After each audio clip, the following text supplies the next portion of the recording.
예, 경찰청 생활질서과장 양용호입니다. 많은 분들이 경찰에 대해서 말씀을 많이 해주셨고, 저도 우리 경찰이 책임감을 가지고, 아주 협조 체제를 잘 구축해야 되겠다라는 생각이 들었습니다. 최대한 간략하게 말씀을 드리겠습니다. 여기선 받을 수 없으니 그냥 돌아가세요. 저희 경찰이 응급입원 의뢰 시에 가장 많이 듣는 말입니다. 사례를 말씀드리겠습니다. 응급입원을 하는데 9시간이 걸렸습니다. 환자의 과거 허리골절 치료 경력에 대해 이상이 없다는 소견을 받아오라고 요구하고, 이후에는 뇌 MRI까지 찍어오라고 요구해서 9시간 만에 응급입원을 시킨 사례입니다. 코로나19라는 특별한 상황 탓에 입원이 더욱 힘들어진 경우로 4개 병원에 연락을 했지만 모든 병원이 입원을 거부했고, 어쩔 수 없는 상황에서 가족에게 인계했는데 다음날 옆집 주민과 이웃 등 3명에게 중상해를 가해서 결국 구속한 사례입니다. 사실 이외에도 그 사례 한 가지를 더 준비를 했는데 굉장히 좀 민감한 부분이 있어서 생략을 했습니다.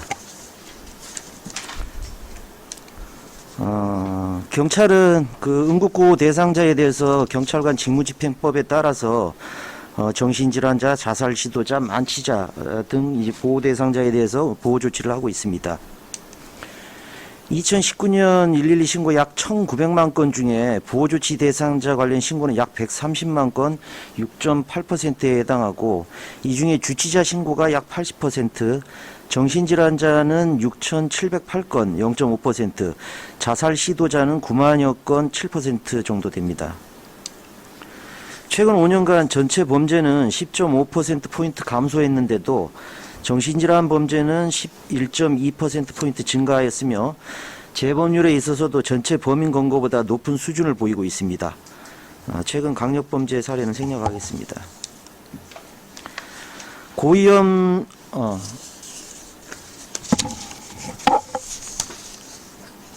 다음은 고위험 정신질환자에 대한 경찰의 그간 추진 대책과 문제점을 말씀드리겠습니다.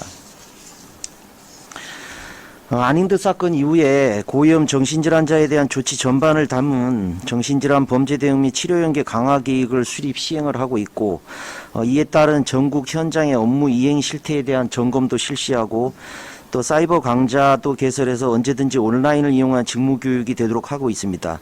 아울러 현장 대응 매뉴얼도 제작해서 배포를 하고 있고, 현재는 전국 정신의료기관 비상벨 설치에 따라서 경찰서 112 시스템과 연결하는 사업을 진행하고 있습니다. 경찰의 고위험 정신질환자 발견 시의 대응 절차는 2년 전에 비해 많이 정착이 되었다고 판단하고 있습니다. 112 신고 접수 시에는 과거 위험까지 종합 고려해서 입원 치료 필요성에 대한 1차적 판단을 실시하고, 자타의 위험이 뚜렷하고 급박한 경우에는 응급입원 조치하여 치료 연계되도록 하고 있으며, 응급입원이 어려운 경우에는 차후 행정입원이나 보호자 입원을 추진토록 하여 그 결과 진주 방화살인 사건 이전 대비 응급입원과 행정입원이 대폭 증가하였습니다. 문제점은 앞서 사례에서 말씀드린 내용과 같은데, 우선 현장에서 경찰관들이 겪는 가장 큰 어려움은 정신의료기관이 응급입원을 거부하는 것과, 정신질환에 대한 의학 지식이 없는 경찰관이 이 신고가 몰리는 야간이나 주말, 휴일에 센터 직원들의 도움을 받을 수 없다는 겁니다. 5만 명이 넘는 현장 경찰관이 항시 이런 애로를 느끼면서 내부 게시판에 대책을 요청하고 있습니다. 여기에 법상 응급입원 의뢰 시에 경찰과 의사의 동의를 필요로 하지만 정작 동의를 해주는 의사는 없고, 경찰관이 제압, 진단, 동의, 후송 등 모든 역할을 도맡아 한다는 인식이 많이 있는 게 사실이고, 이와 같은 문제점 해소를 위해서는 역시 인력 충원, 센터 인력 충원이라든가 시스템 구축 등 사회복지 인프라 구축이 기요하다고 판단됩니다. 끝으로 개선 방향입니다. 먼저 응급구호 대상자를 위한 지역별 통합지원센터 운영이 필요하다고 보고 있습니다.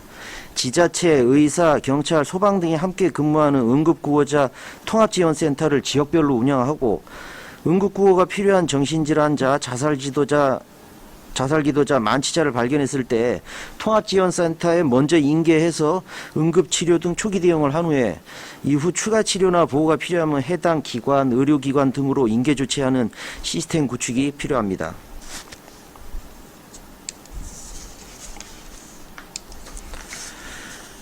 이와 같은 통합지원센터 운영을 통해서 응급구호 대상자의 조기 발견과 신속한 응급조치 그리고 치료로 이어지는 시스템 구축으로 피구호자의 건강한 사회복귀를 도울 수 있을 것으로 기대를 하고 있습니다.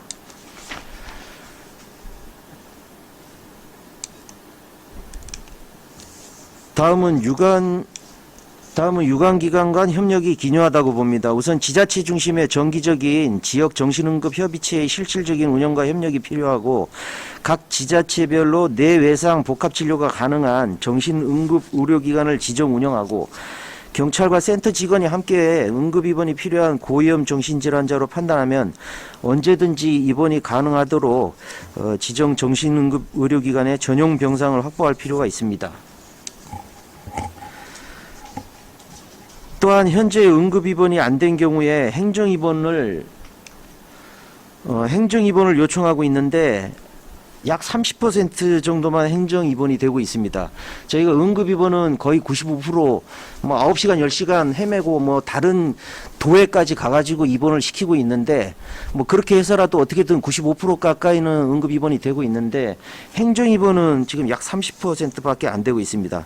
행정입원 요청 환자 역시 고위험 정신질환자이므로 최대한 초기 입원 치료가 되어야만 한다고 생각합니다. 다음으로 정신건강복지법에 대해서도 개정이 필요한데 아동보호 전문기관이나 자살예방센터는 센터 전문요원이 현장 출동을 하고 있습니다. 우리 정신건강복지센터 요원에 대해서도 현장 출동 지원이 필요하고 또 고위험 정신질환자 퇴원 시에 센터와 경찰에 통보가 될 수 있도록 하여 사후관리가 철저해질 수 있도록 개정이 필요합니다. 이상 경찰청의 현장 실태와 개선안 제안을 마치겠습니다.